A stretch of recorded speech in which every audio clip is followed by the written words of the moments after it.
Welcome, everyone. I'm Dr. Sheila Segerson, the Director of Shelter Solutions at Maddie's Fund. Maddie's insights are practical tips based on current research to help pets and people, and that you can use in your shelter and your work. Today, we're joined by Peter Wolf, the Research and Policy Analyst at Best Friends Animal Society. He is joined by licensed clinical psychologist, Dr. Amanda Weiss. In 2023, Best Friends conducted the largest U.S. survey on shelter staff well-being. Nearly half of respondents reported high compassion satisfaction, and most planned to stay in their roles.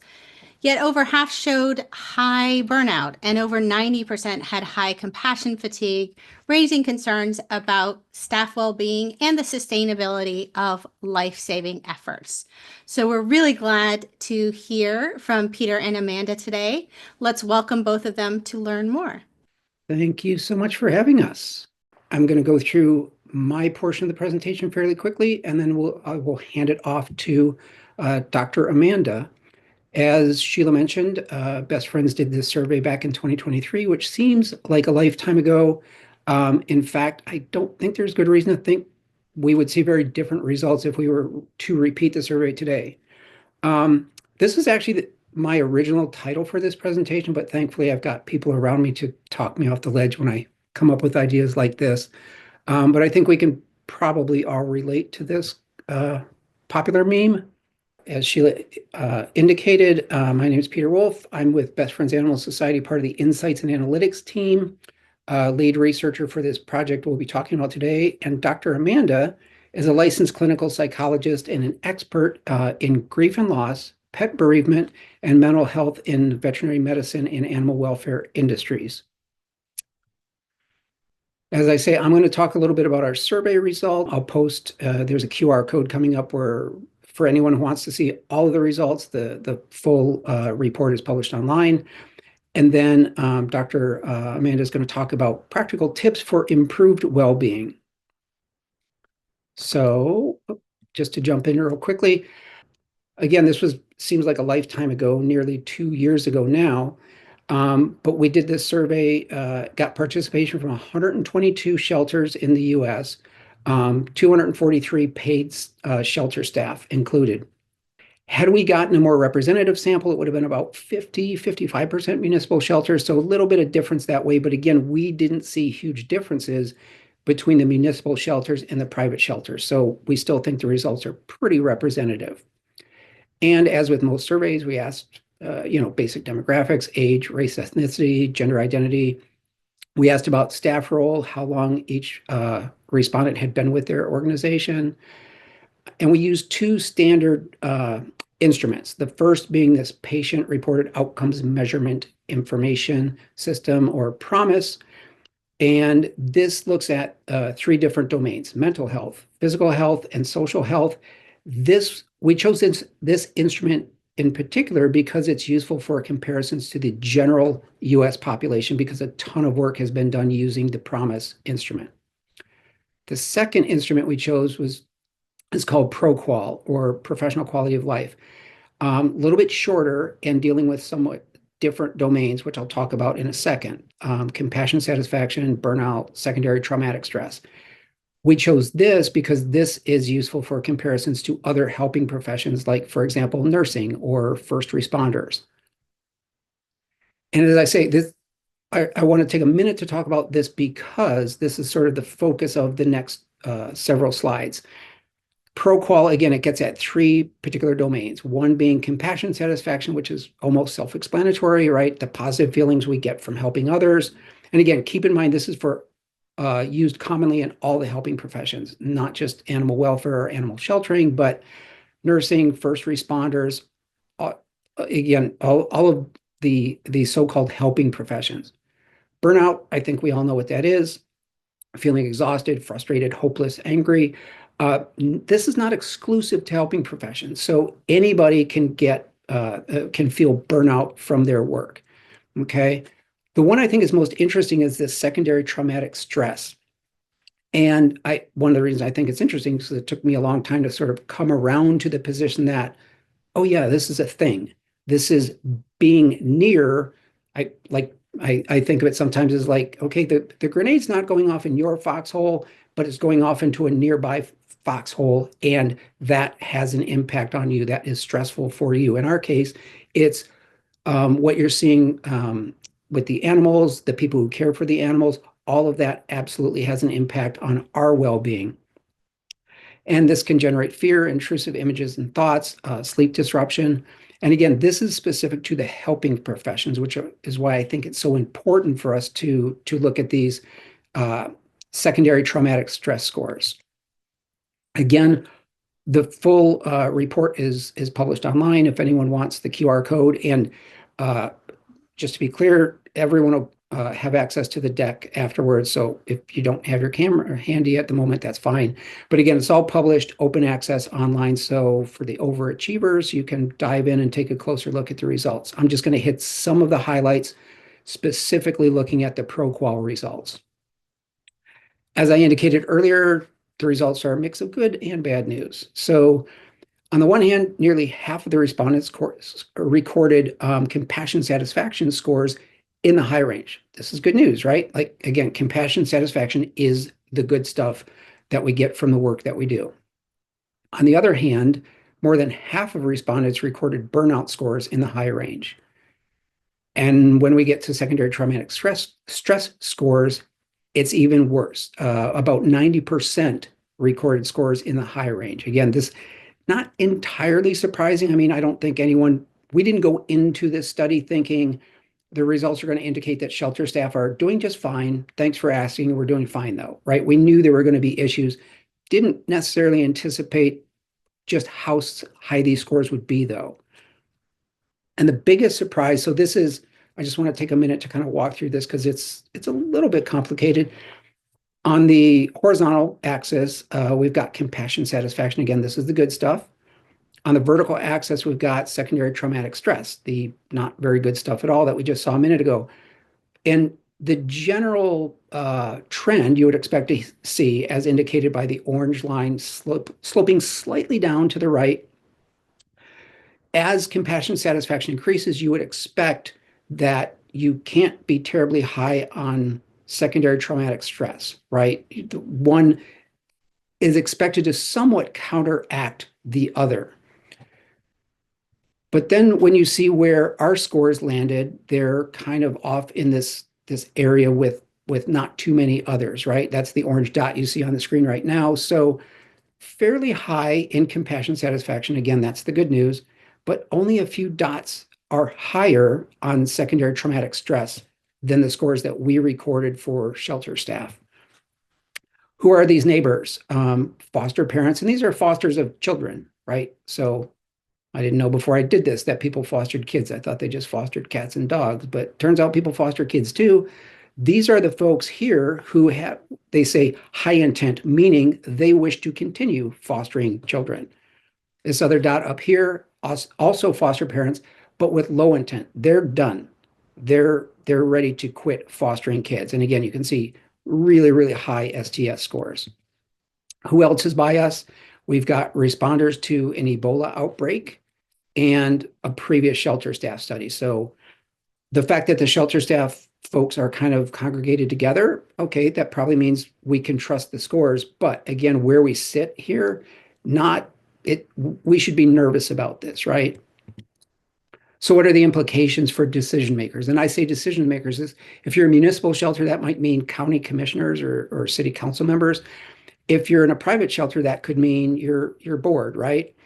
Obviously, poor well-being is pretty serious, especially considering the scores we've seen. Even if you're not interested in the well-being of the staff, which shame on you if you're not interested in the well-being of your staff, but even then, it leads to turnover, right? So again, if you're a municipal shelter, this costs taxpayers money when you have people leaving any job in the government sector, right? And so what we wrote in the paper itself was we recommended that policymakers should provide shelter staff with the techniques and resources that can mitigate the impact of that seem to be inextricably linked with this kind of work. And thankfully, we've got Dr. Amanda here to talk about like what does this look like? So this is where the bad cop hands it off to the good cop, I guess. So We work together, not bad or good, just, humans helping other humans here. And so some heavy stuff that, we're hearing. And so before I get into, some of these tools, I invite us all just to take a mindful moment, maybe taking a deep breath in and exhaling with a deep sigh. Noticing how the chair feels or whatever you're sitting on, how it feels to be supported by that. Noticing how your body might feel after hearing some of those findings, and maybe moving your body around however you need. Having an opportunity in this moment to care for yourself. And so, when we look at burnout and compassion fatigue, and the thing with, secondary traumatic stress is that a consequence of that, can be compassion fatigue, right? Where you're, preoccupied re-experiencing the trauma that you hear that happened to to a human or to an animal. And so both burnout and compassion fatigue, kind of like a spectrum, right? And so if you think of each of those as a pool, right? It's easier to recover from burnout, compassion fatigue when you're in the kiddie end of the pool than when you're in the deep end of the pool. And so while it's better to stay out of the pool altogether, the idea is that the earlier we're able to detect when burnout, secondary traumatic stress, compassion fatigue may be there, the more likelihood that you'll be able to recover to this state of well-being. And so the idea is prevention over postvention. What are the things that you can be doing to maximize your well-being as you can continue to do this work? And some tools to be able to try to get back to, well-being while you're still in that kiddie side of the pool. Okay. And so when today we'll be talking a lot about self-care. I'll be speaking specifically to some domains of self-care, but everything that I'm going to be describing falls under the umbrella of self-care, because by definition, self-care is the practice of taking an active role in protecting one's own health and well-being, in particular during times of stress. So this refers to any behaviors or actions aimed at improving or maintaining well-being. And so, collaborating, communicating, setting boundaries, mindfulness, all of these are self-care. You'll also hear me mention the word safety. And when I speak of safety, this includes physical safety, psychological safety, social safety, as well as moral safety. And so as I go through these strategies, I invite you to think about the suggestions that will follow as an all-you-could-eat buffet. Right? You don't want to fill up on too much that you then feel sick and that you can't move, right? But you also don't want to have to, function on an empty stomach. And so the invitation is to determine how much you need to fill your self-care plate, and then choosing from, some of these buffet items that are going to nourish your well-being. And so anytime talking about, well-being, the first thing that I usually bring up is the idea of clarifying and acting on our values. And so this is about making the time to flavor your day with the who and what that matters, right? This is vital to, rebuilding or maintaining well-being. It's vital to cultivating balance and for truly supporting and caring for ourselves. So values, as I think about them, are our heart's deepest desires for how we want to behave and how we want to act on an ongoing basis as a human being.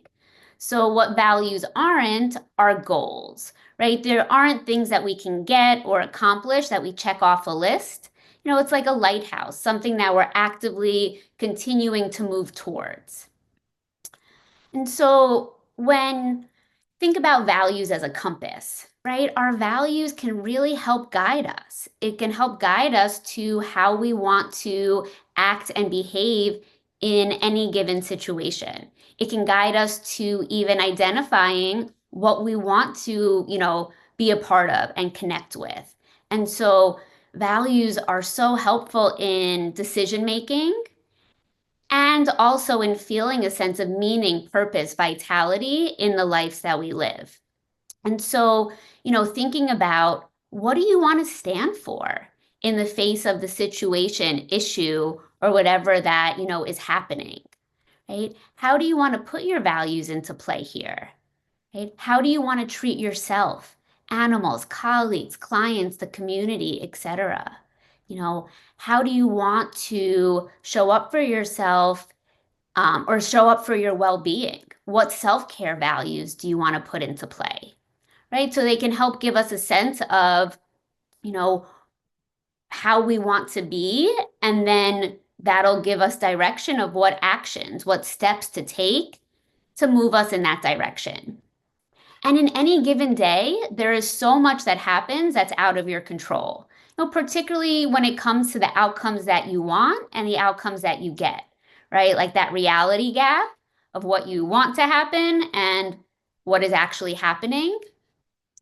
And so when we focus on what is out of our control, that's just, a recipe for suffering, more burnout. And so instead, the invitation is to focus on what is in your control. What can you do, right? Like how you want to sprinkle your values here, how you want to act and behave in that situation. And so regardless of the outcome, when you focus on the process and the values-based actions that you took, you're going to succeed way more than you fail. Right? And so this idea of looking at what are the steps and actions that I took along the way in dealing with this situation. Even if it didn't turn out as I hoped, there was still a sense of agency, self-efficacy in what you did, what you were able to control along the way, even if it didn't turn out how you would like. And so there's something called the challenge formula, and it gives us 3 options for dealing with any problematic or difficult situation, no matter what that is. Those options are leave, right? And we don't know what's going to happen if we leave, but in terms of the work that you all do, right? You could see the satisfaction scores, right? There is a lot of meaning and purpose and good feelings that come from the work that you do. And so if leaving then isn't an option, the other 2 options are stay and live by your values. And so this means doing whatever you can to improve things and make room for the stress that's inevitable. Right? Open up and make room for difficult thoughts and feelings. Practice self-compassion. Take a stand and put your values into play in terms of, how you're treating yourself and others. And if you can't change the situation, again, don't want to leave, take control of what is in your control. Right? The words that you say are in your control, and the actions that you do are in your control. Even if it's just moving your legs to remove yourself from an interaction that doesn't feel safe for you in that moment or is draining you in that moment. And so this taps into values-based problem solving. In the face of the problems and the circumstances that I'm dealing with, what values do I want to live by? And how do I want to turn those into effective actions to deal with the problems that I'm faced with? And then the last option is to stay and give up, right? Do things that either don't help or make it worse. Now, I will say this is something that as humans, we all do. It's kind of like our default setting. When life's really tough and situations are really hard, almost everybody, myself included as a psychologist, at times falls into this. We give up acting effectively and we do things that just either don't help or actually exacerbate it. And so we know that is, not the best path to take. And so when leaving isn't on the table, the only path to vitality is choosing option number 2, to stay and live by your values. Okay. What is also important in terms of improving well-being is collaboration. And so, teamwork makes the well-being work. So this means having more of a we versus me mindset. When it's a me mindset, that boulder feels so big. You're carrying everything on, your shoulders, and that gets really, really heavy. Right? And that sense of, the magnitude of that responsibility can, take your breath away at times. And so when we think of things as we, right, then it feels like we're not so alone in this. We're not on an island that everything is falling on us. And so even things that are your ultimate responsibility, right, being able to still connect with your team so that you don't feel so alone in it. And so a we mindset would include things like consulting with your colleagues, right? Particularly on difficult or, moral types of decisions like euthanasias, right? Not feeling like you need to be thinking about this and figuring it out yourself, right? Also, getting second opinions, right? That can be really helpful in taking some of that pressure off of yourself. Asking for support when you need it. After, difficult situations, finding a colleague to debrief with, right? Not feeling like you need to hold everything that just happened and have it spin in your mind and create this mind NATO, right? And all these emotional storms. When we say things out loud, it has a tendency to take some of the power away. And so being able to debrief and kind of talk things through afterwards is just as important and necessary as, kind of consulting beforehand. But this idea that you're not alone on this island, you're ashore with all of these people that are working towards the same the same mission as you. And so collaborate, collaborate, collaborate. All right, great. And so communication and boundaries, also imperative for well-being. So when it comes to communication, yes, there's communication with others, but there's also the communication that we have with ourselves. And so our thoughts, our feelings, all of our internal experiences, they actually function as reporters, right? Our feelings communicate to ourselves, hey, this is what we're going through. This is what we're feeling right now, right? Our feelings communicate to others, hey, I have something going on right now, right? And that can be an invitation for you getting support that you might need, right? Our, internal experiences also help to illuminate, what is important to us. They can help motivate us. And very importantly, they give us the information that we need to know when to set boundaries, right? And so sometimes, people think of setting boundaries as selfish, right? And it's, oh, well, I'm only caring about me if I set boundaries. But boundaries are so important for us to be able to, have what we need to get through certain things, right? And without boundaries, that is definitely a straight path to burnout. And so I find that it can be helpful, based off of the information that, your internal reporters are providing you.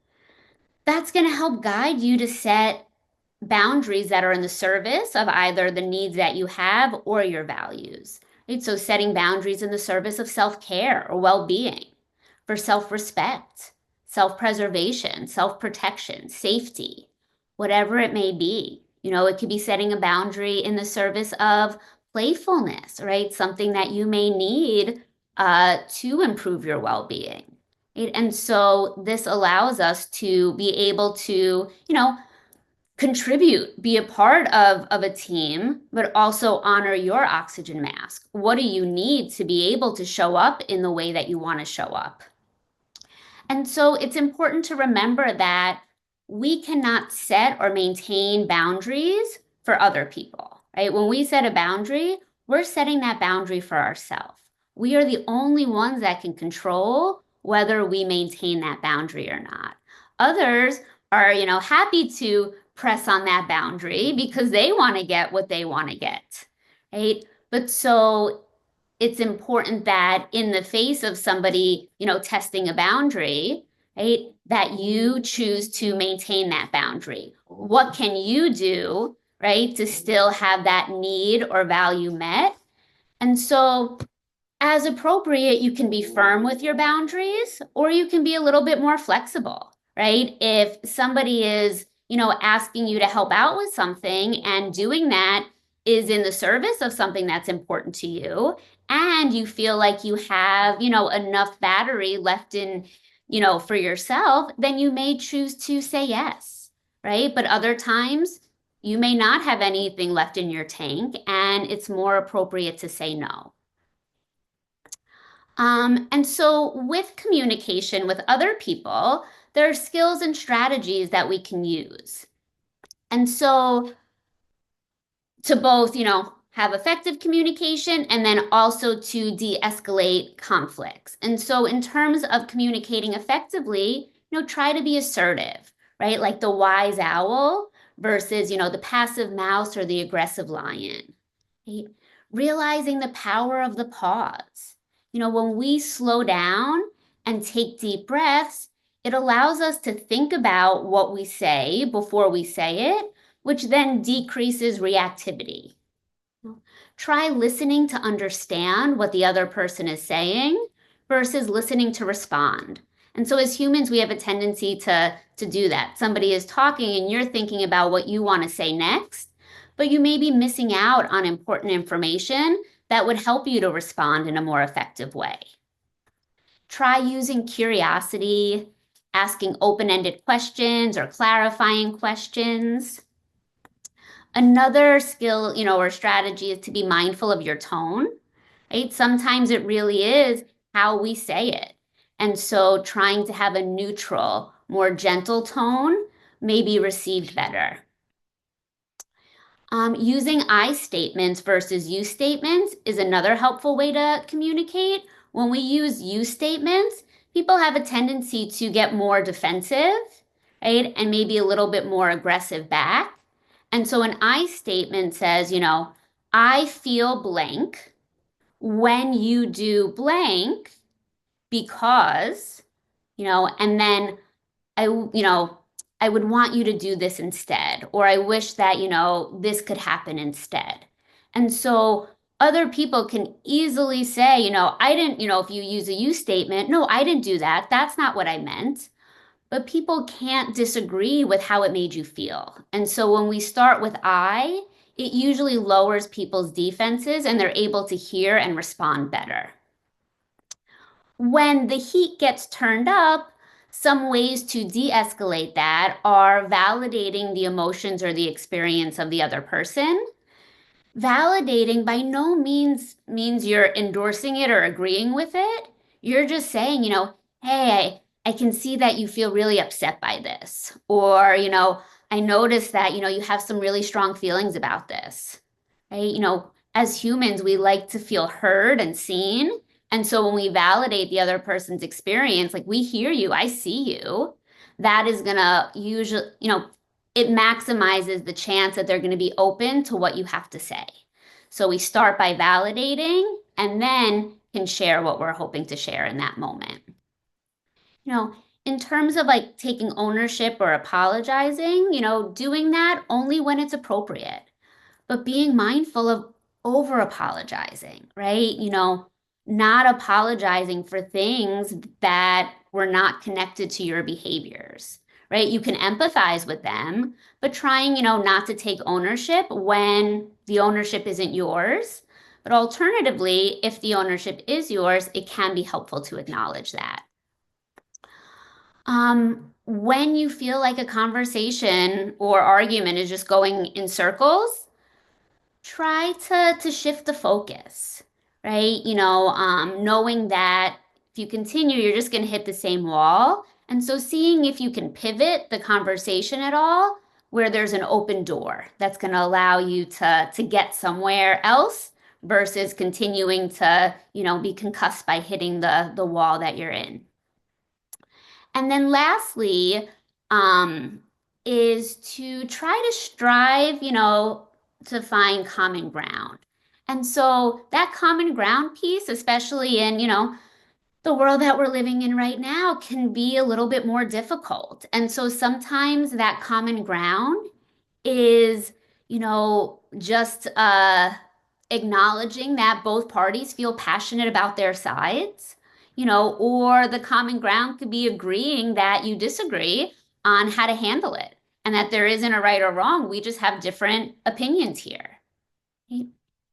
When it comes to having timely conversations, right? Like after an incident occurs, the benefit of it being timely is that, it's fresh in one's mind. A bigger benefit is that you don't have to then go home and be ruminating about it and spinning about it, right? And rehearsing this conversation that you plan to have at some point over and over again, right? Because that's just bringing the incident back to life in times that it's not actually happening. And so the sooner we have the conversation, the more, we're able to have any assumptions clarified, especially if it's not true, right? And that it can, protect against how much space it's taking up in your mind and how much extra stress it's causing. On the flip side of that, sometimes there aren't, the best times to have a difficult conversation.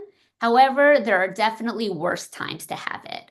And so things that you want to, consider when possibly postponing a conversation is, your and the other person's mental and emotional state, right? If the heat is high, it's harder to really hear what the other person is saying. And so it's better to be a little bit more regulated, right? You want both parties not only to be regulated, but to be able to stay in the present moment with it, right? Thinking about the context or the environment that you're in, right? Are there 5 other people around who weren't involved in this? And it's just going to be kind of other packaging peanuts coming into this, right? And so a time where you may be able to have a little bit of privacy if that's necessary. Also thinking about how much time that you have, right? If you have 2 minutes and then you're about to go into a conversation about euthanasia, that is definitely a worse time to have it, right? Because where you're at emotionally and how much time you have, it's going to be harder to be present.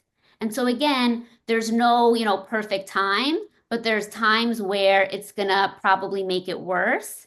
And so just being mindful of that. The last thing I'm going to mention about communication is a skill called Dear Man. And Dear Man is an acronym. And this skill allows you to effectively communicate your wants, needs, and preferences while considering those of others. To save time, I have a handout that is going to be sent that goes through each of those letters and what it means and how to, accomplish that. Okay. All right. So most people have heard of mindfulness and self-compassion, but I think it's helpful anyways to review really what it means and why these, why these skills are important. And so mindfulness, is a particular way of paying attention, right? On purpose, in the present moment, with curiosity and non-judgment.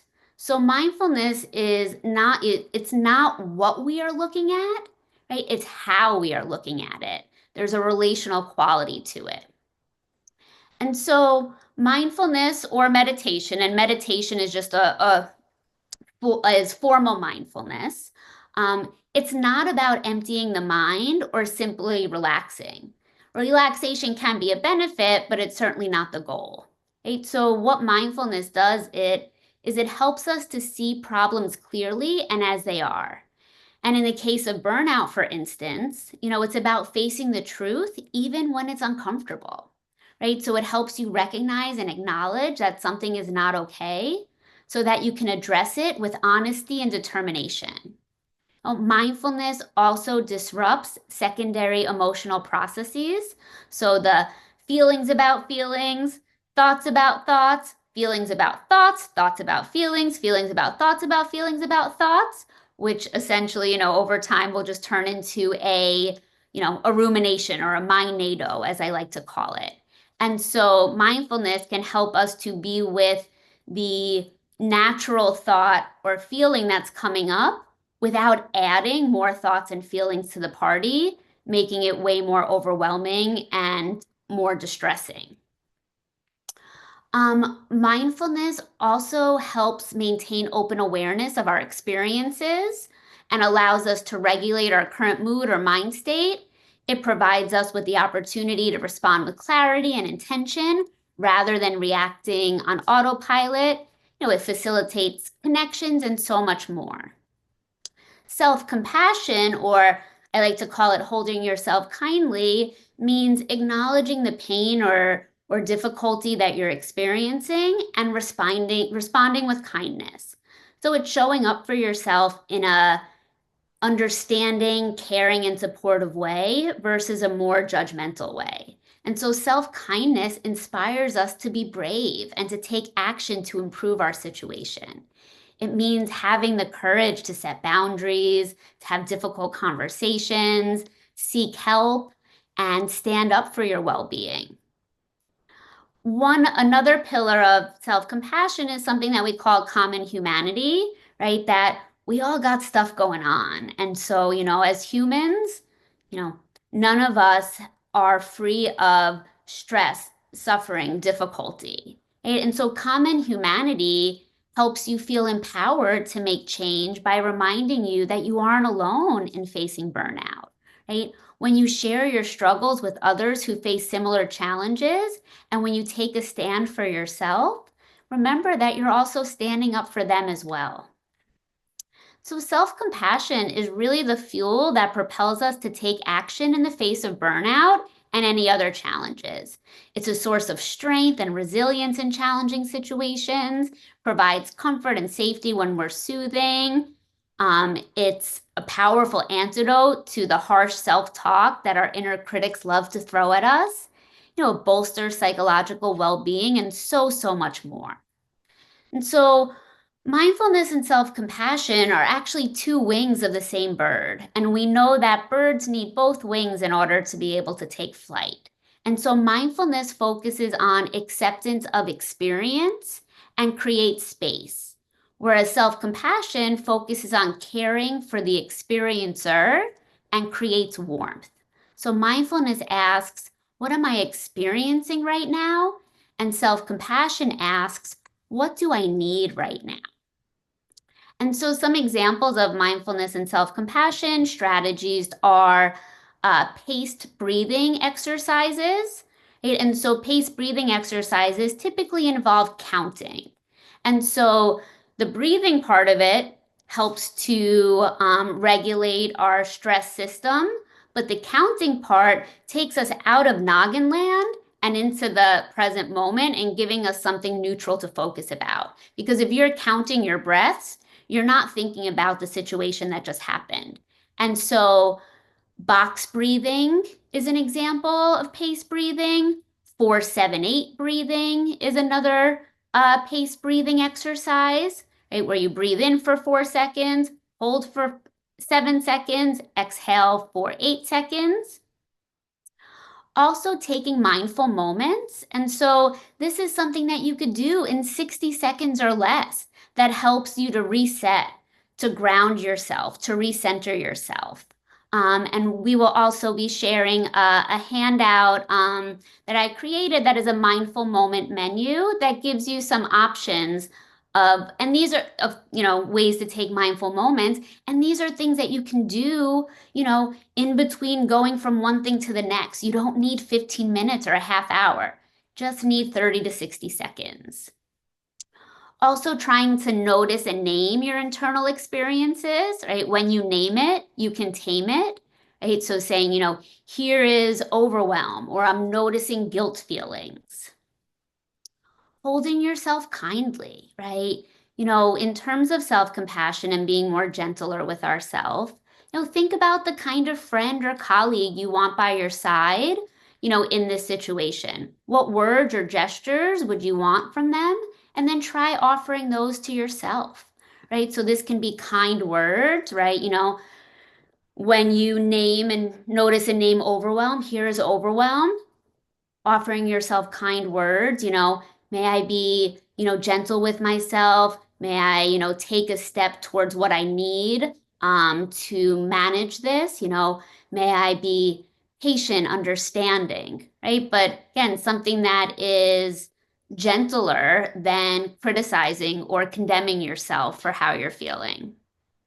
Can also use kind touch, right? Just finding, a place on your body. For a lot of people, it's the heart, where when you put your hands over it, you can feel some warmth and comfort and soothing. And then practicing gratitude, right? So, in animal welfare, in vet med, in life, there's the sweet and the sour, the stuff that stinks and the stuff that matters. It's really important for us to acknowledge both so that we can have some balance. But in terms of the more pleasant or neutral things, we have to be intentional about this because the negative sticks like Velcro and the positive or neutral stuff that happens, it's like we're wrapped in saran wrap and it just kind of slides away. And when we're looking at gratitude, you want to make sure you're tapping into self-appreciation because that provides the emotional resiliency and confidence we all need in order to give to others. And so there's lots of journal prompts out there about gratitude, but there's also five-finger gratitude, right? So something small that you appreciate, something big that you're grateful for, something at work that you're grateful for, something about yourself that you appreciate, and something about yourself at work that you appreciate. Okay. So with self-care, there are several domains, and all are important. But, these domains can give you a sense of, so we want to have toolboxes, right? And so you can stock your toolboxes with a variety of choices, right? So including, activity like mastery activities that provide a sense of accomplishment, pleasurable activities that you enjoy, and then options for different areas of well-being, right? Physical, emotional, psychological, spiritual, workplace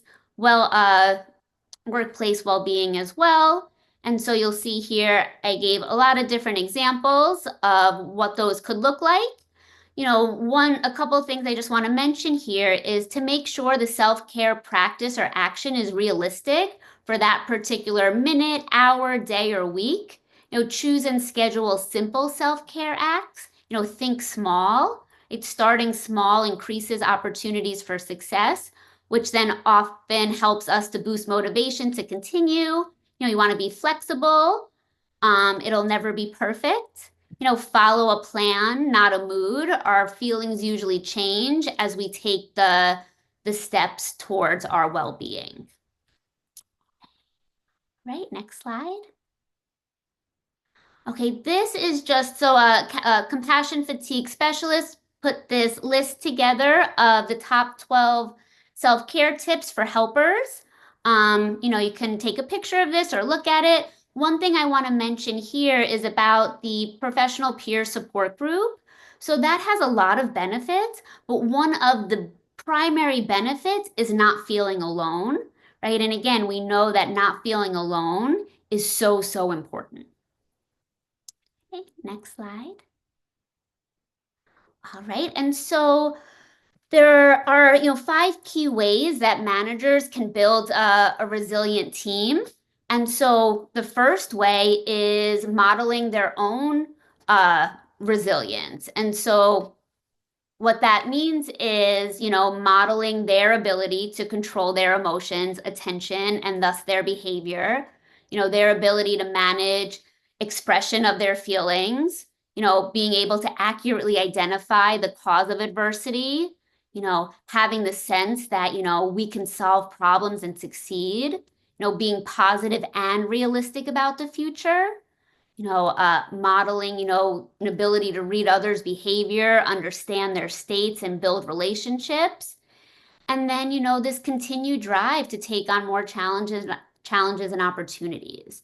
And so it's important for managers to model, their own personal resilience, also to encourage flexibility and autonomy, support staff in navigating and adapting to change, Another key way is to promote and provide opportunities for ongoing learning.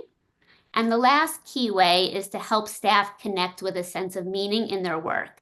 Again, going back to that values piece, right? Values are our compass. And when we are connecting what we do with what's important to us, it helps to increase our sense of purpose and vitality. And then the last thing that I'll mention is the importance of managing with compassion, right? And so in having a resilient team, compassion is more effective as a managerial approach than toughness. Right? Toughness can create a fear-based culture, which impacts productivity, decision-making, and creativity. It increases stress levels and it ruptures relationships.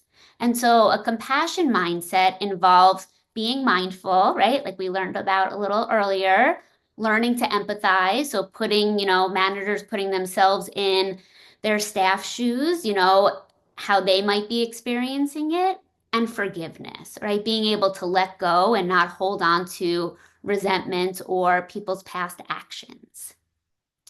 And so these are just some of so many different, tools and ways to improve well-being.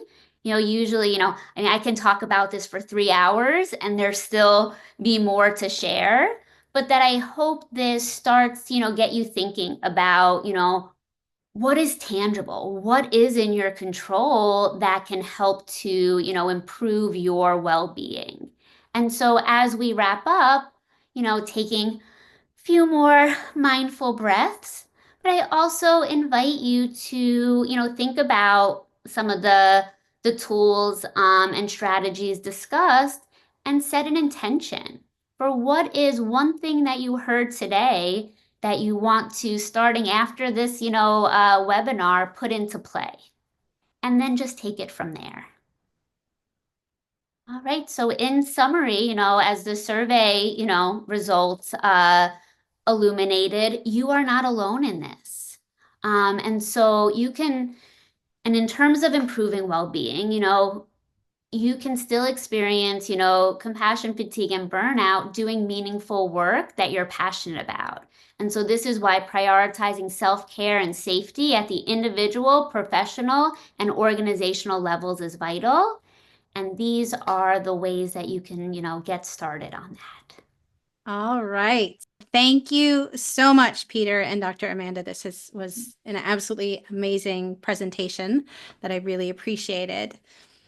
I'm going to start off by asking about compassion versus toughness, because it's very common in our work in animal shelters that because there's sometimes so much stress and sadness, and it's very common to have to develop a tough outer shell, because if you're always in that compassion mode, sometimes you can end up losing yourself because you're just feeling so much all the time.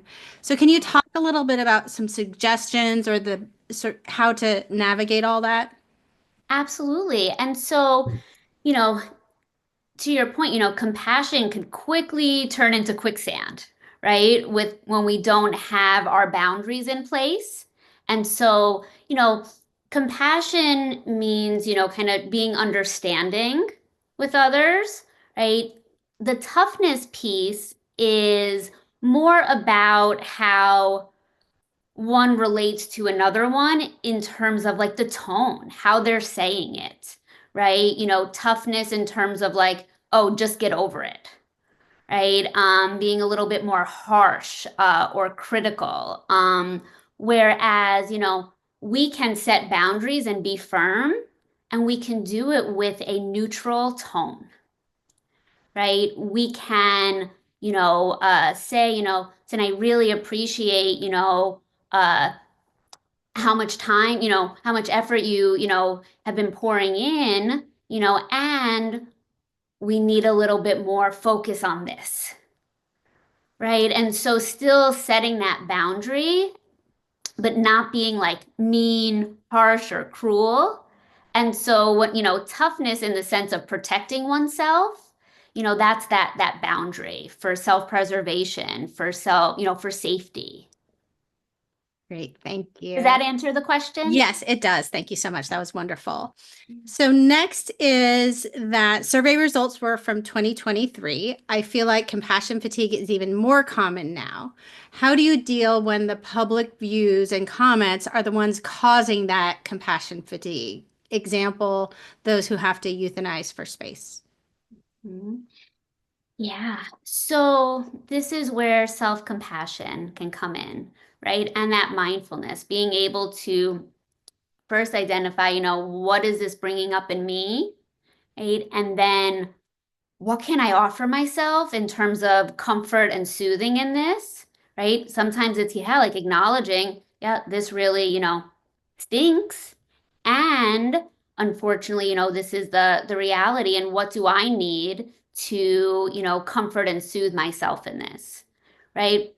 Another piece is connecting to those values, right? And this is where at times, some moral injury could even come in, right? Having to make decisions that go against what you want to happen, right? And so sometimes, even the feedback then from others in the community saying certain things touches upon how you may be feeling personally as well.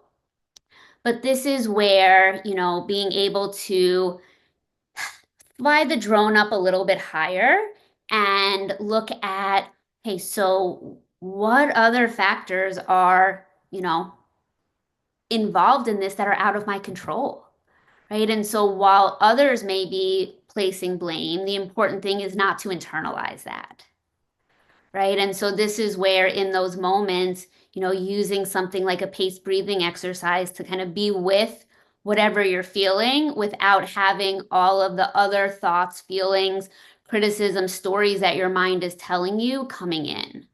And so it's, in the face of hearing that criticism, what kind of kind words or gestures can you offer yourself to give yourself comfort and soothing in this? Because we can't control what people are going to say, but we can control how we show up for ourselves in those moments. Thank you. And I feel like that this discussion of this topic is very timely because recently there was a case on the East Coast where a dog severely injured a person. And then there's discussion about, is the dog going to be killed? Is it right to save him? Is it right to kill him? And they ultimately euthanized the dog and posted about it on Facebook. And 99% of the comments were people saying you made the right decision. I'm so sorry about what you're going through. But I think people hang on to that 1% that are people like, you're so horrible. So thank you for those comments. Sheila, excuse me, if I could just add quickly to that. Megan Colville, who I believe she's director of operations at Cincinnati Care, does a fabulous presentation all about how they make decisions, euthanasia decisions in that facility. And two of the things she mentioned that I think really resonated and aligned with what Dr. Amanda just described is one, she says, like, you need to do this as a team. Even if you're in a small shelter, do not carry this by yourself. Decisions like that need to be made as a team. And the other thing she mentions, it sounds like as was done in this case, was transparency can really go a long way to taking the wind out of the sails of the keyboard warriors that are sometimes so noisy and tend to really get under our skin. And again, it sounds like that was a lesson that was taken very seriously in this case. But again, that idea of these are decisions too big to make individually, I think is really important. Again, no one individual should be carrying that. Yeah, it goes into that collaboration, like that we versus me. Yeah, that's great. Thank you. So next question is a really good and interesting one that I hadn't thought of before. What is a good way to combat people's understanding of what you do for a living? For example, all the people who say, I could never do that job. It's so sad. And so, first and foremost, seeing that as, a strength in yourself, right? Okay, so other people, couldn't do this, but there's something about me that, was made for this, right? But that's also where the values come in, right? Like, yes, it's sad, and it's sad, it's traumatic, it's devastating. It's also rewarding and joyful, right? And so again, flying that drone up a little bit higher and being able to say, yeah, so at times it is sad, but there's also a whole other side of what we experience in doing this work. Great, thank you. Next question. Compassion seems to be more readily available when what is being brought up is accepted by the majority based on culture or generation. How can we encourage compassion for things that may be harder for the majority of people to understand? Yeah. And so first acknowledging that, how people choose to receive or understand things is out of our control, but we certainly can, make efforts to be able to present it in a way that maybe it can be heard. And so part of it is first getting a sense of where they're at. As humans, we have a tendency when somebody doesn't understand something to just explain it more and more. A helpful thing to do first is first trying to seek where they're coming from. What is their understanding? Because when we understand where they're at, that could help us to formulate what we're trying to communicate in a way that aligns with where they're at, right? So there isn't such a big gap between their understanding about it and what we're trying to put out there. We're creating a bit of a string between it. And then part of it too is, the self-compassion piece of in the face of somebody not, being able to tap into that compassion, what does that bring up in you? And what do you need to offer yourself, in a supportive, caring, understanding way in the face of that? Great, thank you. Did that answer the question? I think it did. To the person who asked the question, if you have any other questions related to it, please feel free to type it in the chat. Yeah, because we live in a time where there's so much that, society has pre-programmed and conditioned in us. And so, being able to, again, acknowledge, hey, I hear where you're coming from, and this is, where I'm at with this. I would just add quickly, and maybe this is, I'm not going to say easier, but like as a data geek myself, like if I can shift a little bit to just be like convince myself to be legitimately curious, right? Like you like that's what you're going in. You're just saying like, I don't know. Like I want to be legitimately curious about this. And it sort of neutralizes or suspends some of the preconceived notions we might go into a situation with. Mm-hmm. Yeah. Yeah, Yeah, curiosity is huge. And asking open-ended questions can be helpful too. Part of it is knowing within yourself what your intention is in having them understand this, and then maybe being able to tap into, what values, right? How do you want to be communicating this, helping them understand the way that you understand it, and then striving for that common ground of what is a thread that ties this together. Wonderful. Thank you both, Peter and Dr. Amanda, so much. And thanks to all of you for watching today's webcast. Peter and Amanda will be available on Maddie's Pet Forum to answer any additional questions you may have or continue the discussion. Thank you all, and we'll see you next time. Thank you so much. Hi, thank you.